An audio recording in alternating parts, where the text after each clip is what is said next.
Саламатсыздар ма? Бүгін мен болгарский перец көрсетемін сіздерге. Болгарский перец өткенде алғандарымды көрсеттім алдында. Перец сладкий Белозерка дейді. Аэлита.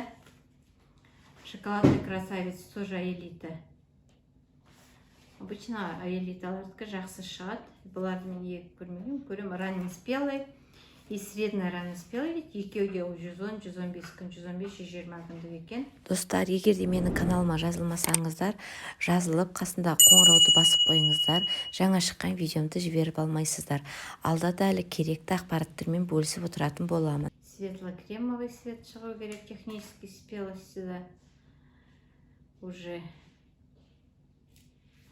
Бізде былай күн суық болса, болгарский перец шығып үлгермейді екен негізінде. Ал если күн ыстық болса, болгарский перец бізде прямо жақсы шығады. Мына ыдысқа сіздер көңіл бөлмеңіздер. Бұл ыдыс менің былтырғы жасап, жуып, тазалап қойған ыдысым. Соған биыл қайтып егіп жатыр, мен жинап қоям. Мына жерде су мен перекись водорода 3%. 3% перекись водорода. Мына обыкновенный магазинде сататын 3% перекись водорода. Бұл суға перекись водорода қойғанда жауынның суына бұрын жақсы өседі деуші еді ғой. Сол сияқты жауынның суының составы шығады. Мына жерге 1 литрға бір ас қасық, мынандай бір ас қасық қана перекисті 3% қосамыз. Сол кезде бұл судың составы жауынның суының составындай шығады. Үйдің гүлдерінде бәрінде бұнымен жасай беруге болады. Бұл жерге мен қазір 2 түрлі егемін. Болгарский перецті осылай осы жерге егем, чтобы пересадканы олар жақсы көрмейді ғой. Бірақ та мен қазір тағы да басқа түріне егіп көремін, оны мен жасап жүрдім бұрында да. Осылай да жасаймын, олай да жасап жүрдім.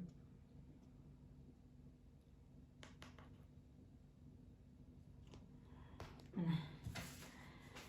Шоколадный красавец дейді. Бізде алдында байқасаңыздар, помидор 4-5 болды. Енді мынау 6 болады. Мынау 6 болса жазып қойын, шатаспас үшін. Мынау менде 7 болады. Мынау 7. Мынау 6. Мынау 7. Егер де білсеңіздер, сіздер мен мынандай блокнотқа мен жазам. Бәрін номерімен жазып қоям, нешінші номер екенін. Енді сол номердің атын жазбас үшін мына жерде қай номер, мына ыдыста сол номер болады менде. 6-шы номер менде қазір шоколадный красавец болады.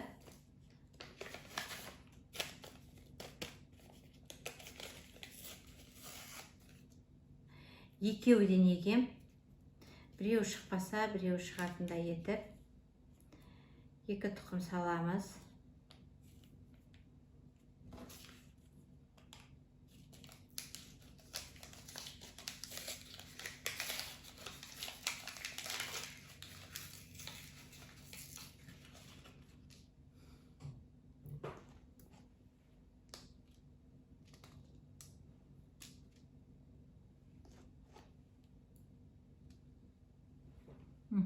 Біреу. 2. Екеуін ектім. Сосын сіздер естеріңізде болсын, марганцовкамен суаруға болмайды болгарскийді. Әзірше пока рассада кезінде. Болгарский перец марганцовканы не любит. Мына жерде біреу кетті 6, енді мынау да 6. Бұғанда егеміз.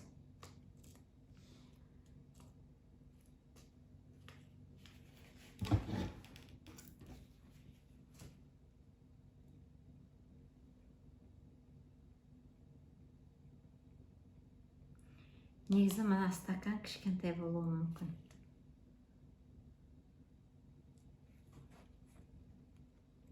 Кішкентай да жақсы шыға ма, үлкен де жақсы шыға ма, бірге бақылаймыз. Ыдыстың тірлігіне қарамаңыздар, тағы да айтам. Жуылған, тазаланған ыдыс. Енді жетіншісі перец белозерка дейді, сладкий перец белозерка дейді. Соны егеміз.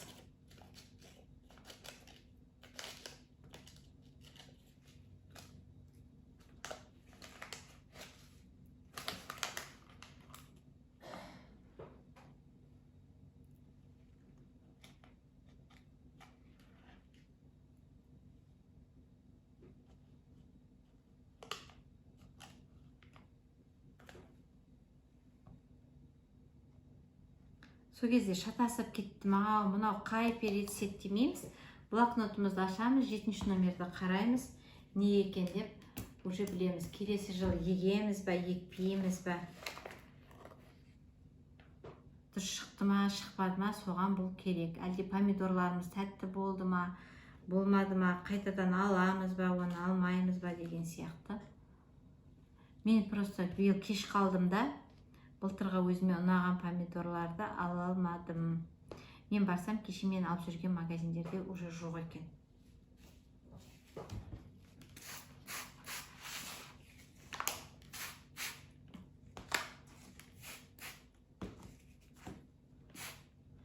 Енді бұлар дайын.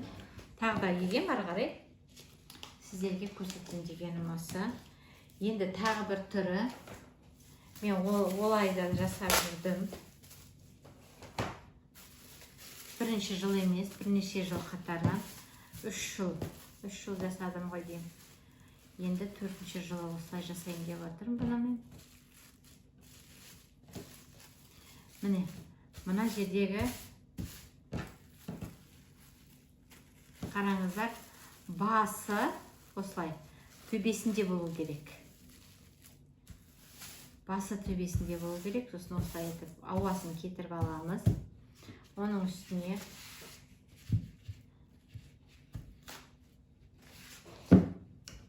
туалетный бумага. Топырақпен пока әбігерленіп, лас болып отырмаймыз. Пока шыққанша көреміз. Қанша шығады. Және бұдан тез шығады. Как вакуумда тұрады да, теплица сияқты. Сонымен тез шығады бұдан.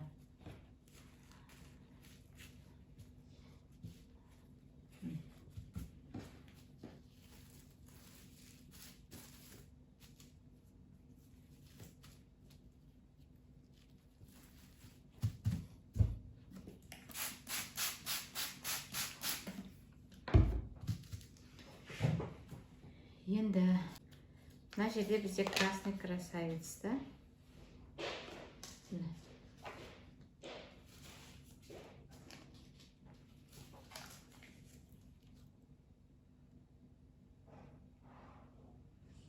Осы жерге біз 2 түрлі егеміз.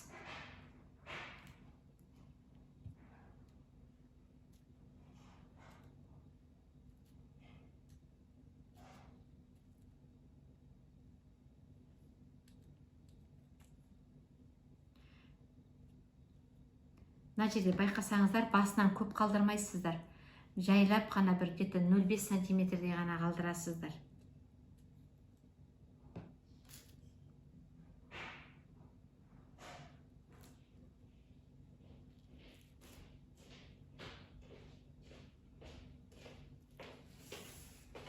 Енді бізге арасын бөлуіміз керек қой, қандай екенін білуіміз керек. Сондықтан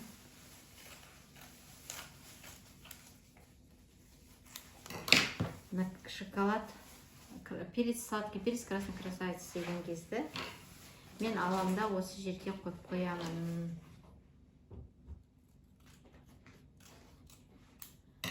Бөлу керекпін. 6. Мына жағы сол деген сөз да.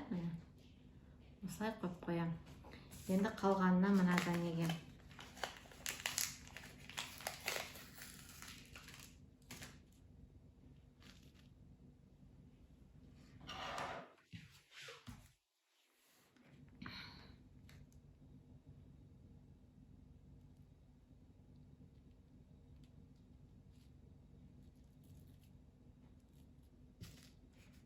нәншіге қоя берем. Себебі бұның ішінде де көп. Мына кішкентай жерге 20-дан аса салуға болады. Сонда қанша біздің орнымызды эконом жасайды. Бұның бәрін бір жерге саламыз. Бір ыдысқа саламыз да. Қараңғы жерге қойып қоямыз. Жылы 20-25 градус қараңғы жерге қоямыз да. Бірінші шыға бастаған кезде ең басында көрінеді ғой, кішкентай ғана уже жарыққа шығарамыз. Қараңғы жерде қалып қоймау керек, қатты өсіп кетеді қараңғы жерде қалып қойсақ. Қараңғы жерде қалдырмай оны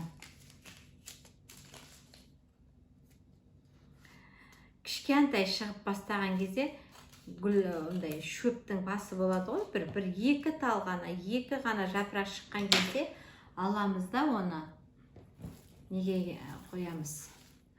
Жарыққа, терезенің алдына қоямыз. Әзірше мен қараңғы жерге, жылы жерге, туалеттің ішіне, я болмаса кухняға, менде ең жылы жер ванныйдың іші. Сол жерге алам да, тумбочканың ішіне қойып қоямын.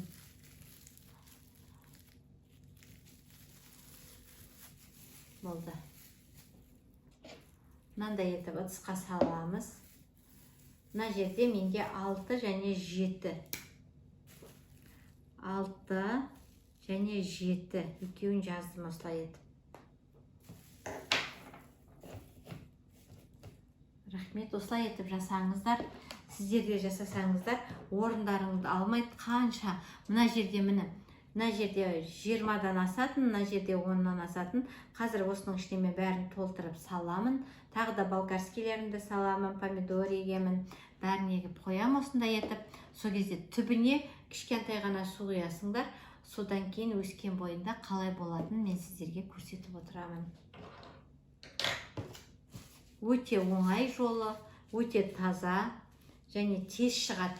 Самое главное, 3 күнде уже ол ана помидор 3 күнде шығып бастайды. Болгарский перец 5-6 күнде уже 1-2 неден шығып бастайды. Рахмет, көргендеріңізге. Сіздер жасаңыздар. Мына судың ішіне жаңағыдай перекис құйсаңыздар, сіздердің үйдің гүліне де құюға болады. Әр уақытта, жазда да құюға болады. Өте пайдалы.